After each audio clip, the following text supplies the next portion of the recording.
Welcome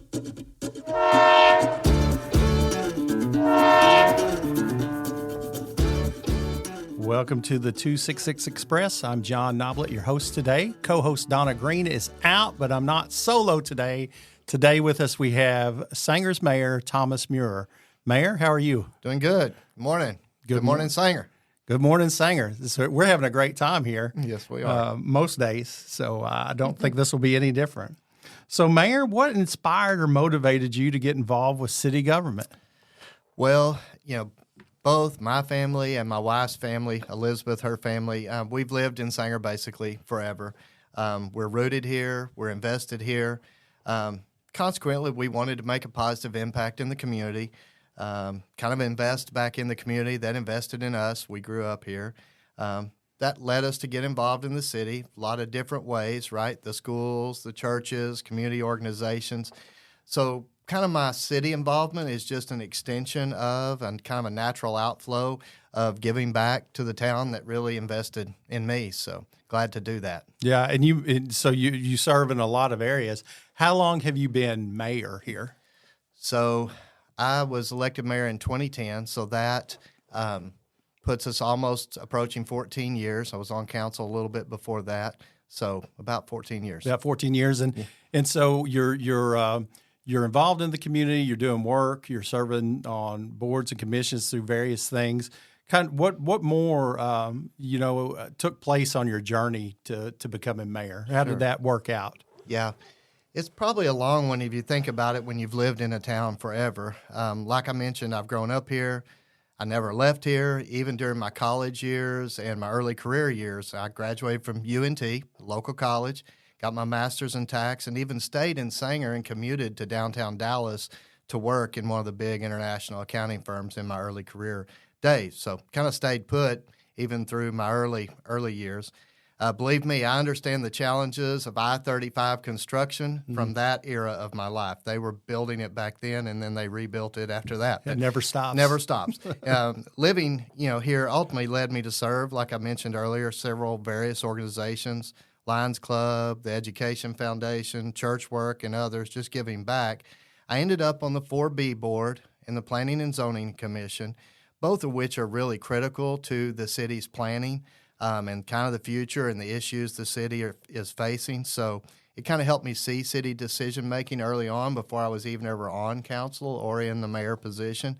And then ultimately that transitioned into me running for council and ultimately, the mayor position. In that process, former mayor, the one right before me, Joe Higgs, asked me to consider running. So it really wasn't a position that I kind of started, looking out with the intent of looking toward. It just kind of was, again, a natural progression, and it's really several decades in the making. So it kind of came over time. It's incremental. Yeah, and that's, you mentioned two boards there that are critical, that 4B Economic Development and the Planning and Zoning, which deals with actual development, residential and commercial development. Those do tend to be springboards for people that want to move into the city council at some point in time. Yep. So the mayor itself, a lot of people don't know what mayors do. I get this question all the time. What does a city manager do? Right. Well, what does a mayor do? Is it a paid position? Do you have another job? How does this work? Yeah.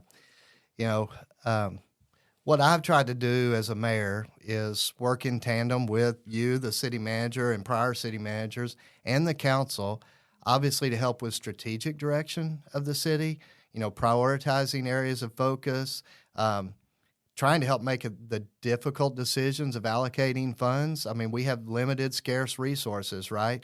And we've got a multitude of city obligations that require services to keep up and everything running in the short term, while still remaining, focused on that long-term strategy and vision for the city. So it's this real balancing act, right? We're cognizant as a council, and I know you are as a city manager, of taxpayers and the importance of efficient use of funds. I mean, it's taxpayer dollars, right?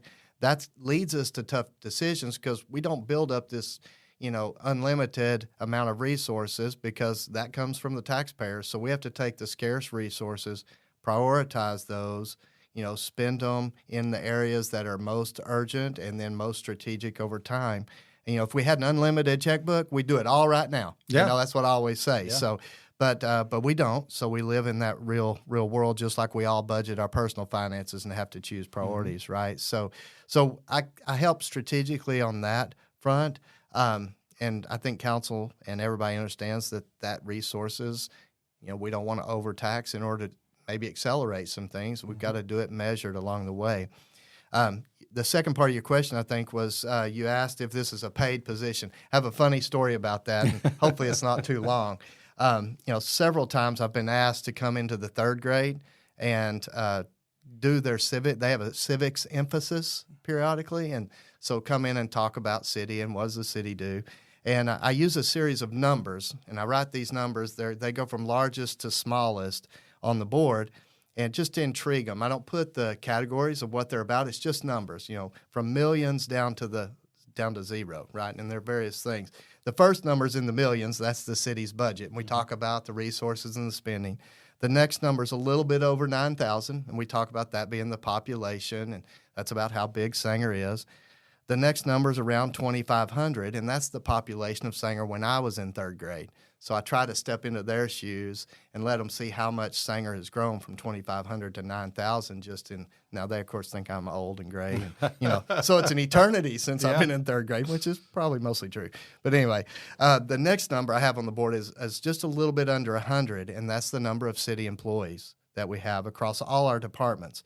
I tell them police, fire, streets, parks, library, administration, development services, water, wastewater, electric. We do a lot with a very lean staff. They're kind of amazed by those numbers and all the things we have our hands in. The next number is the number 6. That's the number on council, right? We have a mayor and 5 council members. The next number is 2. We talk about how each one of those is elected to a 2-year term and serves that out when they're voted in, right? The last number, and this is to get to the answer to the question, is 0. That is what the mayor and the council get paid. We're all elected volunteers. I think that even surprises teachers sometimes. I think they don't really realize that. So I walk into that classroom and, the kids, their eyes are wide. It's like they're seeing the president for the first time.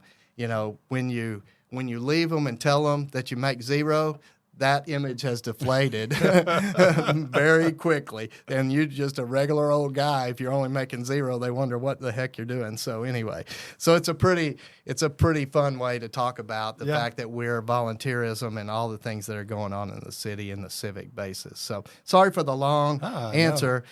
But it's just funny story. That is a great illustration for what you do and what we do. Yeah. So I think the last one, obviously, if we make 0, yes, I do have to have another job. Unfortunately, all your council, they all have other jobs and things they're doing. I am a fee-only investment management firm. I own it, and we do financial planning, retirement planning. I have my CPA and CFP practitioner licenses. My firm helps others with retirement and financial planning, and we manage a publicly traded ETF, an exchange-traded fund. That's a lot of finance jargon, but anyway, we invest in a basket of securities. So I really think, though, that those strengths, the financial and the planning professional background, are really quite helpful in assessing the city's direction and needs. So I think it fits real well with the mayor position. Yeah. Now, in your role, at your finance company there, you clearly have measures of how you guys are doing and is your company succeeding? Are you succeeding? Right. We do that here across departments, and even in my office, we have measurements and tools that we use. How do you measure success in your role as mayor? Yeah, it's probably softer, more qualitative. I know. City staff, city manager, we have some very hard metrics we watch, but even y'all are watching some of the qualitative metrics. When I look around town and think about the broader community, I see a vibrant community. I see a growing community. I feel that our community has been a success and continues to take step forward to doing that just when you look around. I was driving here today, and right now it seems like it's, orange construction fence and pylons, orange pylons and barriers and things going on. That's a sign of actual growth coming. While it's got some growing pains, I look at it ultimately when those things clear up and clean up. Wow, it's going to be really neat and many successful projects. But, it's not just council. There's just so many people that make the growth of Sanger happen. School leadership, people that are involved in the community, faith-based work, our economic development efforts. I mean, this podcast is an example of getting our message out there, right? Yep. Yeah. The list just goes on, those that are involved in the efforts we're taking. So there's no single person that can take, complete, ownership of, hey, it's the successful community, because it has been the community that's done in a collaborative effort. So to me, that's what success looks like. It's a little bit broader. It's not so much metrics driven as it is just qualitative in nature. But, when I drive around, I sense it. And so it's maybe a little softer feel. Yeah, that's great. And, I've talked about that a little bit. Just public service in general, we talk about the measures of success, and that's one of the things I talked a lot about. In the private sector, you can go off and you might have a good year and get a big bonus, but in the public sector, you might get a new swimming pool or splash pad or a community building, something that's there for the kids and the grandkids for the next 40 years. I think that's fantastic. So what do you think the biggest misconception people have about your role as mayor might be, whether, just in general or your responsibilities? Do people get those kind of? Yeah, it's interesting, the perception. I've already mentioned the pay being zero. Right. I mean, most people really don't realize that, and we'll set that aside. Some, I think I have a big office at City Hall, big desk, big room, those type of things. And when I have, as no office at all at City Hall. No big offices, Yeah, the city manager, you and I meet to get updates pretty routinely, and council meets twice a month to take action on everything from small plats all the way up to multi-million-dollar capital improvement projects, right? But the city staff are really what drive, and this, but I think it's a misconception. The city staff drive the day-to-day operational burden and decisions that happen on the ground every day. So we set strategy and direction and priority. And yes, we do get down in the weeds in some of those areas, but in big measure, it's the day-to-day is up to y'all. I don't have an office there, so that's, I think, a misperception a little bit. We are that type of government form.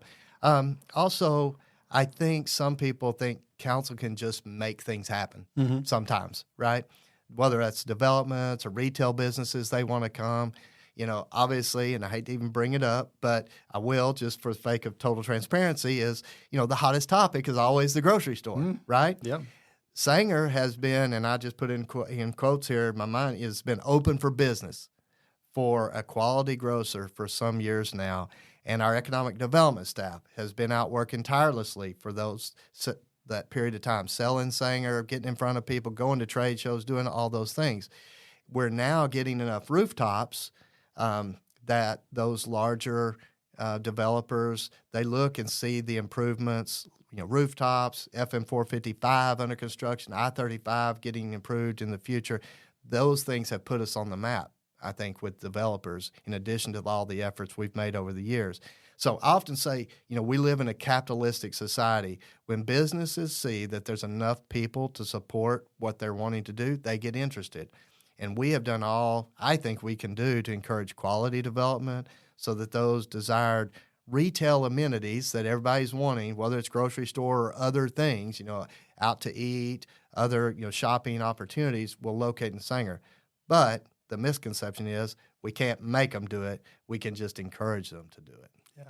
And, the council, with you at the helm there, Mayor, y'all have done a fantastic job, in my opinion, of setting policy and direction and legislation that supports not just development, but quality development, and given enough direction and enough room for the day-to-day. Those people, we got about 89 of those guys on the ground right now that to make that happen. Being able to have clear direction and know that they're headed the right direction based on what the council has kind of asked us to do policy-wise is tremendous, and I absolutely agree that we're beginning to see the results of that, and it doesn't happen overnight. You're absolutely right. It takes years for policy to stick, and for everybody that's coming to Sanger to want to cooperate and play by some of those rules. Yeah. And sticking to your guns is absolutely. We're over the next several years, I believe we'll all see quality results based on the work that you and the council put in over the last decade. Well, I sure hope so. And we know that work really is never ending, and we'll always be facing some level of growth and issues, and we'll just modify where we're headed and what we're doing at that point. Yeah. So it's very good. It's very good to work with a proactive council rather than a reactive council. So what do you see as far as Sanger? How would you describe Sanger? Yeah. I actually love the slogan that came out of the Sanger 2040 comprehensive plan and the marketing, branding work that was done there. And I really didn't expect something that a lot of times consultants, they don't know your town. They come in with a black briefcase. They tell you how they ought to do it. We ought to do it. And then they go and pick up and leave. But really, they came up with a great one. And, of course, that's because of community involvement that they had. But their slogan was, when you're here, you're home.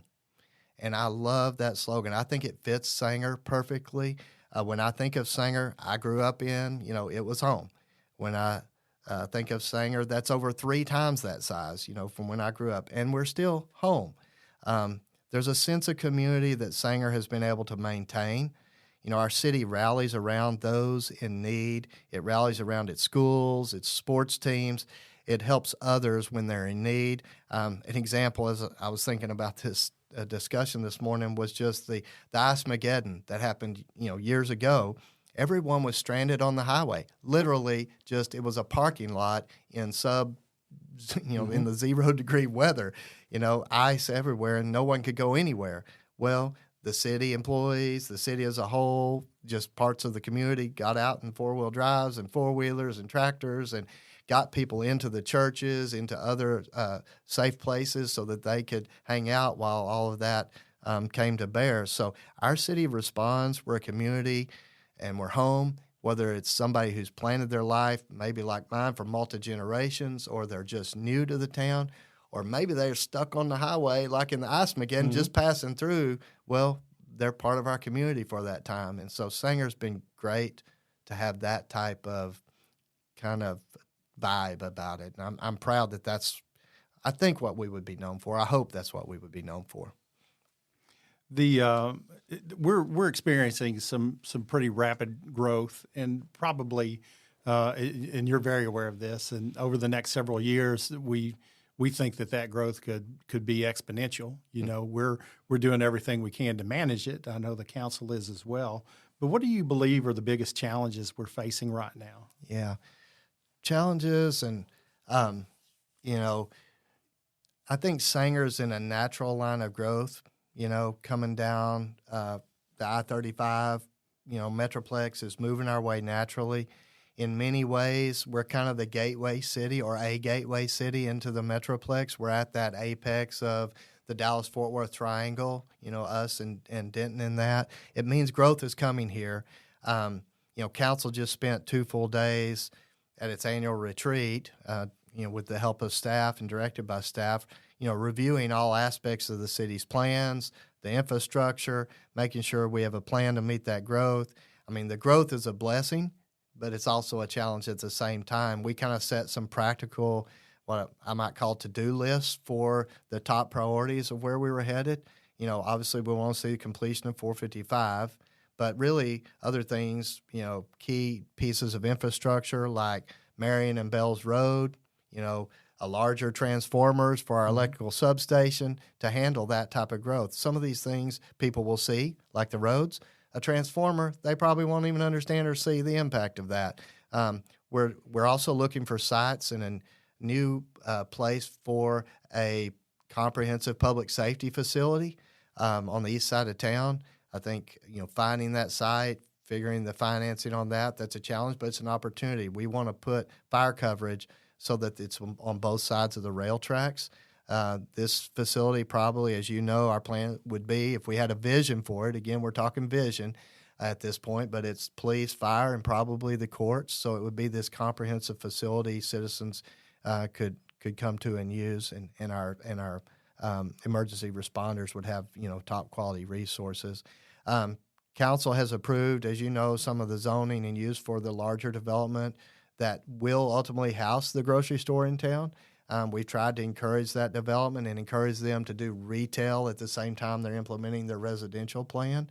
So we're working to meet that challenge and bring that to ultimately fruition. But we think we're close now. So there's a lot of challenges, there's a lot of priorities, a lot of opportunities come with those things. So it's a double-sided coin. Right. So your position is an elected official, very front-facing, very public. How do you typically engage with the community to understand their needs and concerns? Yeah, I think most recently, we did this formally, as you know, through the Sanger 2040 Comprehensive Plan. Mm-hmm. That it did bring an independent outside consultant. Sometimes an outside look is really beneficial because it gives what does somebody else think about us? What do they hear when they talk to people around town or the other stakeholders? So we brought them in to facilitate multiple citywide events to explore those ideas and what was the city wanting. There was a planning committee, a branding committee. This process included constituents from just many facets of the community: schools, churches, community members, business owners. They were all part of that process. And then currently, we're undergoing a similar process for the new downtown park that we're looking to develop. It's kind of a venue-type park. Think mini concerts, food trucks, this outdoor events, downtown farmers markets. All of those things could happen in this new type of park. And we're trying to drive that growth and revitalization of downtown. So we're asking for people's input in that process currently. But really, where the rubber meets the road is your council and mayor, you're elected to a position to represent the people. So we're there to take input, to be available for a phone call, email, whatever it may be, to give input as things just arise. So we have formal processes, Sanger 2040 Comp Plan, the downtown, input for the new downtown park, but there's always, your representative government that we're here to listen. So through these processes, I know you guys have heard a lot. What are some initiatives or programs that are in place to foster community involvement? I'm sure some of those may have come from the input that we received. Yeah, absolutely. We try to involve, and I've mentioned some of the things already that we've involved the community with. It's not a one-time thing. When I think of community involvement, I think about all the boards and committees that an individual can volunteer for. We often are publicizing, as you know, openings on these boards, and we're encouraging people to get involved, get on a board, learn what it's all about. And, there's probably a board that fits each person's interest and personality. And when we go all the way from planning and zoning and 4A and 4B that have some very technical rules around them, down to parks and libraries where our kids go and learn, that are more fun and soft skills and outdoorsy in nature. So you probably can find a place to plug in. People can, I hope. We recently had a luncheon thanking our board volunteers. We so appreciate their service. And by the way, they don't get paid either. Just so if you're volunteering for the board, it is volunteer. But there's lots of places to plug in and to have that community involvement. So outside of what you do within the community, how do you collaborate with other municipalities, organizations, other levels of government outside just the municipal government? Yeah. Our city obviously works within the broader county and state framework. You know this, and you integrate directly all the time with them. But for the sake of our listeners, and I won't be able to touch all of that because we're always in conversations, right? But, some for instances, there's coordination with emergency services like fire and medical. Our fire department and our EMS, we cover one of the largest physical territories within Denton County. We just heard an update from them this past council meeting, right? We go all the way north to Cook County and all the way west to Wythe County. We have interlocal agreements with the county to help our funding of that coverage area. So that's a good example on the ground of that collaboration that's been going on really for forever, between us and the county. Likewise, we sign a lot of mutual aid agreements where our folks, our firefighters, EMS, they go and help other cities in disaster. Even our electrical folks have gone to cities when there's been power lines down, and we've placed crew there to help them, other cities, get back up and going. So, we go to them when they're in need. If we have a need in the future, they will come to us. It's a great collaboration on a broader government scale. Also, we do try to leverage the county's size and resources when we're considering like our road programs, right? We advocated with the county, in two good examples, and ones that are at top of people's minds, I think, are Marion Road and Bells Road. For instance, we got that placed with some advocacy on the county bond package. This will bring county funds to bear, and instead of having the local tax base have to bear it and cover all those costs. So sometimes that process will take a little more time to play out. I know we'd love to have those two roads, fully completed and done yesterday, but in order to stretch our resources and honor taxpayer monies and use them efficiently, we're trying to make sure that at least some of that county funding that everybody pays in their property taxes ends up coming back to our local area. And one way we do this is getting on those bond programs for those bigger projects. And so that's a collaboration that's ongoing right now, and that's an example I thought of with this question. And lastly, I have gone down to the legislature a few times to try to advocate for issues affecting small cities. It's not a lot of what we do. It's pretty, just obviously the legislature doesn't meet every year. And then sometimes there's not big issues that are immediate effect on us, and so we lay back. We're not a very political group, but, we want to go represent the city if it needs representing in those forums. So those are some examples, and they just don't even touch the magnitude of some of that cooperation, but good examples that I think people maybe can relate to. They are, and people don't realize that going down to the State House is a huge deal. A lot of people don't do it. Just showing up down there is a big deal some days. Just showing your face in those halls helps tremendously. Even with what most people would consider small things, they're huge to our long-term growth and where we're headed. What other successful partnerships do you have that have positively really impacted Sanger? Yeah, the example I think of there, and it is more of a collaborative effort, not just a city-only effort. But I think when we think about something that's positively impacted Sanger, I tried to think bigger picture with this when I was thinking about this question in preparation for getting together today. And, the city was a collaborator in this, but others really took a large lead in it. Our town, through its schools, churches, and city, received a grant from Texas Health Resources to place a, quote, grocery store inside the Linda Tutt High School to serve as a source of food and to meet some food insecurity issues in our community. That store allows students to learn work experience. They work in the store, they inventory things, they stock it, they restock the shelves, all of those things, and they sell things for points. It's not a money-making deal, but it's it's a mock kind of grocery store.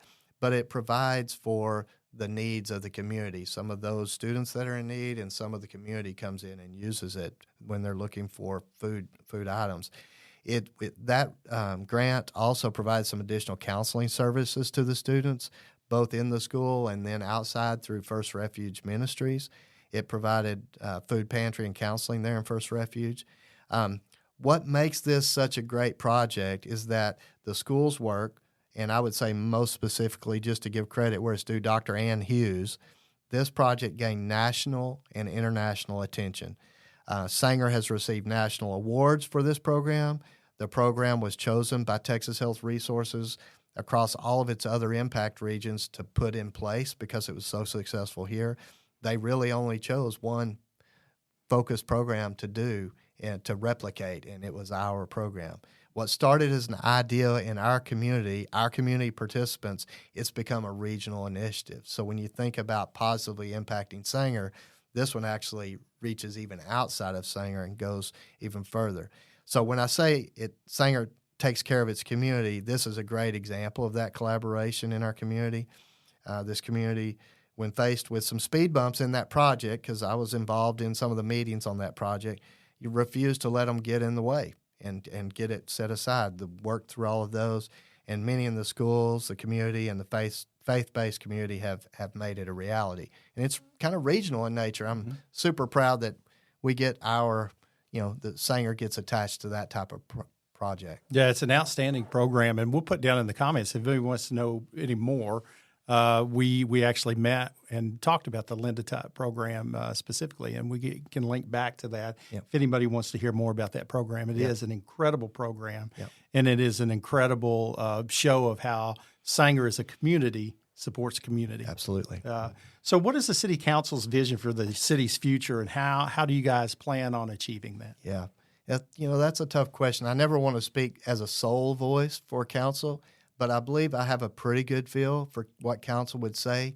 And again, it's somewhat qualitative, but I think it gets to the spirit of what council uses when it makes the more detailed decisions it has to make. Council wants to encourage quality growth, right? And that's maybe different than just random growth, but just quality growth.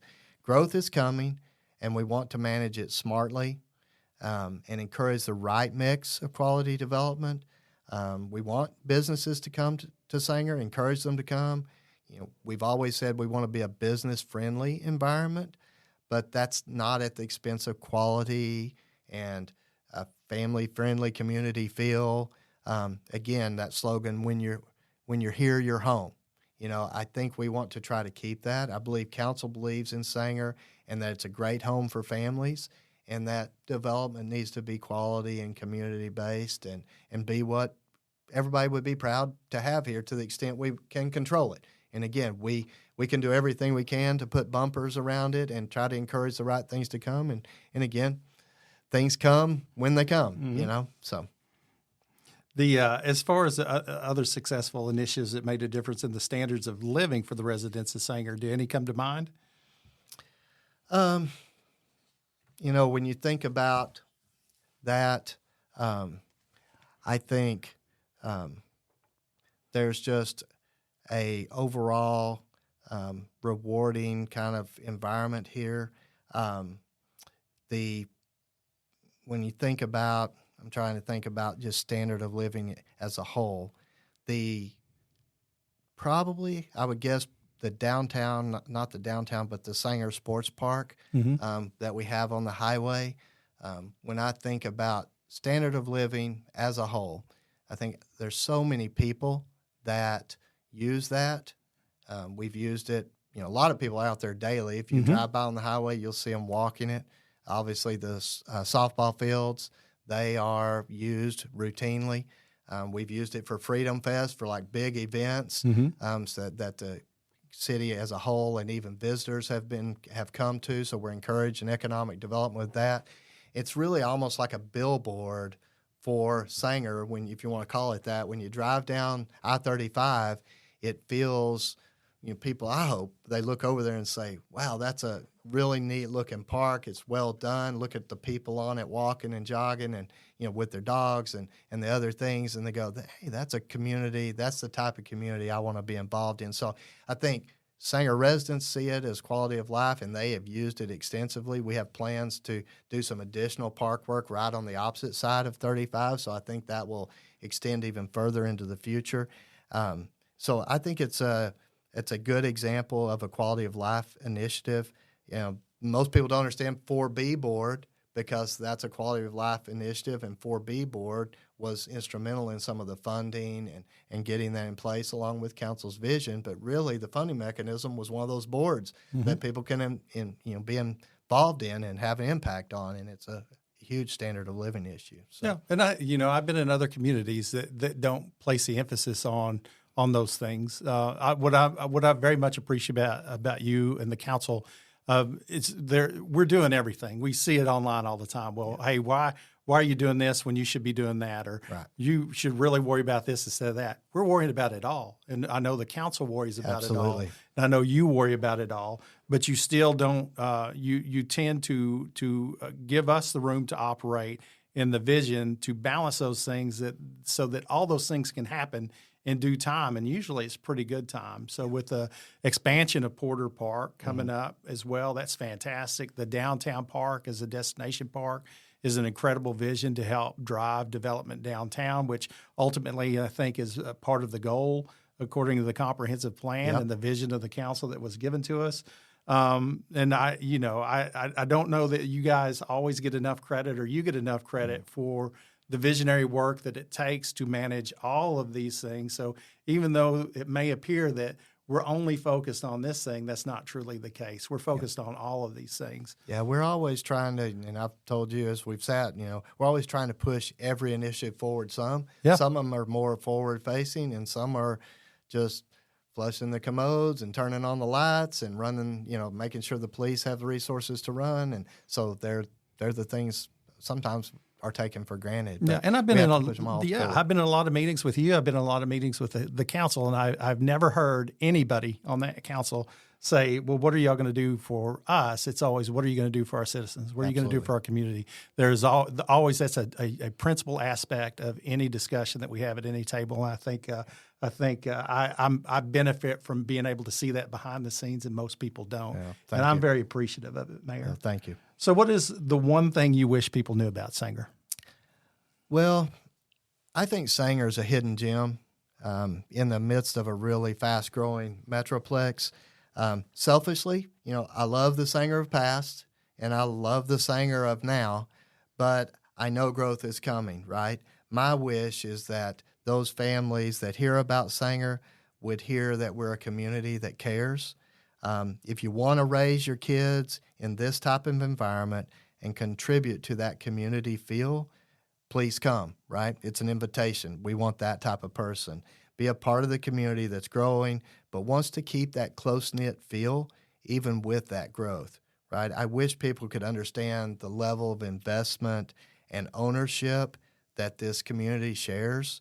I just want to keep that in mind, and so I hope that as families come, that they will see that, feeling, and that they will make that same investment of time. I mean, there's a lot, even outside city personnel and council, we have school and higher up administrative folks that grew up in Sanger, have lived here, and chosen to invest their lives in our students and in the infrastructure in the schools to make it a better place for our kiddos. And so those type of investments are just kind of what I'm proud of, and I hope that people will come and see that ownership and investment type climate where you put back into the community. I'm proud of Sanger, always have been. That's the reason I've kind of been involved like I have and gotten to this position to try to foster that type of pride. The school says one town, one tribe. I think our city slogan that says, when you're here, you're home. I mean, those are one and the same. Mm. They have the same feel. We're one group that's looking out for each other and come to bear when there's needs, or rooting each other on, or a win for one is a win for another. That's what I hope we will build and foster in Sanger. And I think that's what's unique about us, is we still have a small town feel, but we're growing. And yeah, we're growing, but I hope it continues to be that way. And I think all of Sanger hopes that same thing for us. Yeah. Well, I think you guys have put it on the right track, and under your leadership, I think the council has a great vision to help make that happen. Mayor, thank you for coming in today. You bet. It's great hearing from you. You're going to do it again sometime, I hope. I guess so. As soon as everybody asks me back, we'll see. Well, I'm John Noblitt. You've been listening to the 266 Express. If you get a chance, could you give us a review? Maybe subscribe. We'd love to hear from you. But that's going to be it for today. Mayor Thomas Muir in the house, letting us know what's going on in our community. And thank you for listening in to what's going on in our small little Texas town. Thank you, John. Appreciate it. Thank you.